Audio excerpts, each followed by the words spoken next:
Doms industry limited. Actual में इसका नाम right fine product private limited था, जो 24 अक्टूबर 2006 में गुजरात दादरा एंड नगर हवेली में इनकॉर्पोरेट हुई थी।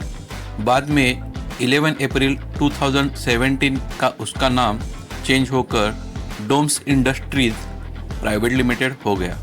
14 जुलाई 2023 में इस कंपनी के शेयर होल्डर मीटिंग में ये कंपनी प्राइवेट लिमिटेड से पब्लिक लिमिटेड कंपनी होने का फैसला लिया गया और एक बार फिर से इस कंपनी का नाम चेंज होकर डोम्स इंडस्ट्रीज लिमिटेड हो गया। ये कंपनी लगभग 17 साल पुरानी कंपनी है। कंपनी डोम्स ब्रांड के अंदर stationery, art product, manufacturing, design, development and sale करती है। ये कंपनी डोमेस्टिक मार्केट के साथ ओवरऑल 45 कंट्रीज इंटरनेशनली काम करती है। Stationery and art product market में ये इंडिया की सेकंड लार्जेस्ट ब्रांड है और इसका फिजिकल ईयर 2023 में मार्केट शेयर 12% हुआ है। डोम्स ब्रांड का core product pencil and mathematic instrument box है और उसका फिजिकल ईयर 2023 में हाई मार्केट शेयर लगभग 29% एंड 30% है। एक्चुअल में इस सेक्टर की 2022 में global school stationery product market value 61 billion USD थी, जो 2022 से 27 तक एक्सपेक्टेड ग्रोथ 2.2% CAGR से बढ़कर 68 बिलियन USD होने की उम्मीद है। Indian stationery and art material market की फाइनेंशियल ईयर 2023 की बात करें तो इसकी एस्टिमेटेड साइज 38,500 करोड़ है और इंडियन मार्केट की फाइनेंशियल ईयर 22 से 28 तक एक्सपेक्टेड ग्रोथ 13% CAGR से बढ़कर लगभग 71,600 होने की उम्मीद है। डोम्स की global multi channel distribution network across the America, Africa, Asia Pacific, Europe and middle east में है। प्रमोटर की बात करें तो इसके 5 प्रमोटर्स है, जिसमें फीला एक कारपोरेट प्रमोटर है जो इटली बेस्ड कंपनी है और ये 7 अक्टूबर 2013 में इटली में इनकॉर्पोरेट हुई थी। इसका कंपनी के शेयर होल्डिंग में 51% स्टेक है। संतोष रसिकलाल रावेशिया ये एक कंपनी के इंडिविजुअल प्रमोटर है। इनका कंपनी के शेयर होल्डिंग में 17% स्टेक है। संजय मनसुखलाल रजनी ये भी इंडिविजुअल प्रमोटर है।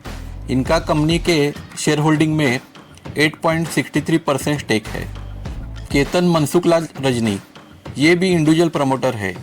इनका कंपनी के शेयर होल्डिंग में 8.63% स्टेक है। चांदनी विजय सोमैया ये भी इंडिविजुअल प्रमोटर है। इनका कंपनी के शेयर होल्डिंग में 4% का स्टेक है।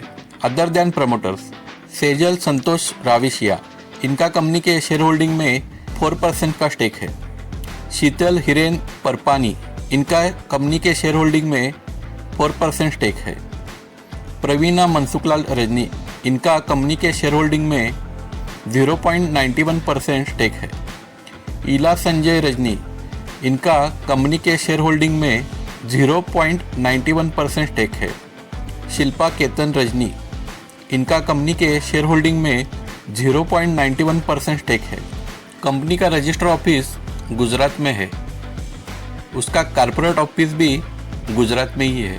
Company register number and corporate identity number यहाँ पर दिखाई देगा। कंपनी के बोर्ड ऑफ डायरेक्टर में 12 मेंबर्स है। Company secretary and compliance officer mister Mitesh Padia है।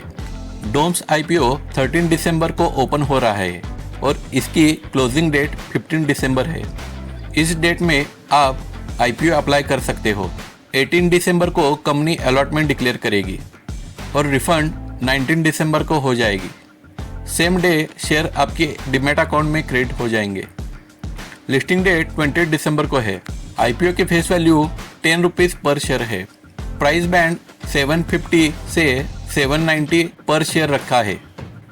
इसे 18 शेयर पर लॉट से लिया जा सकता है। IPO का टोटल साइज 1200 करोड़ है। इसमें से 350 करोड़ फ्रेश इशू है और बाकी का 850 करोड़ ऑफर पर सेल है। टोटल 5 प्रमोटर में से 3 प्रमोटर अपनी हिस्सेदारी बेच रहे हैं। फीला ग्रुप 800 करोड़, संजय मनसुखलाल रजनी 25 करोड़, केतन मनसुखलाल रजनी 25 करोड़ हिस्सेदारी बेच रहे हैं। प्रमोटर की हिस्सेदारी बेचने के बाद कंपनी में प्रमोटर का स्टेक 74.97% रह जाएगा, जो पहले 100% था। एम्प्लॉय के लिए आईपीओ में स्पेशल डिस्काउंट 75 रुपीज़ पर शेयर दिया गया है। ये आईपीओ बुक बिल्ड इशू है और ये BSE and NSE stock exchange पर लिस्ट हो रहा है। लॉट साइज़ की बात करें तो रिटेलर के लिए मिनिमम 18 शेयर्स पर लॉट के हिसाब से आप अप्लाई कर सकते हो। इसके लिए मिनिमम इन्वेस्टमेंट 14,220 लगेगी। मैक्सिमम इन्वेस्टमेंट 252 शेयर्स यानी 14 लॉट आप अप्लाई कर सकते हो। Small HNI minimum investment 270 shares यानी 15 लॉट अप्लाई कर सकता है और maximum 70 lot. Big HNI minimum investment 71 lot कर सकता है। QIB के लिए 75% रिजर्व कोटा रखा हुआ है। रिटेलर के लिए 10% और HNI के लिए 15% रिजर्व कोटा है। यहाँ से नेक्स्ट आप कंपनी की पूरी फाइनेंशियल इंफॉर्मेशन देख सकते हो। Balance sheet, profit and loss account, cash flow summary, industry peers और उनका PE ratio, total revenue from operation, EPS, return on network percentage, per equity share, net asset value का पता चलेगा। KPIs की भी पूरी डिटेल दी गई है जिससे आप एनालिसिस कर सकते हो। ये पूरी IPO की इन्फॉर्मेशन दी गई है। अब आपका डिसीजन होगा IPO में अप्लाई करें या ना करें।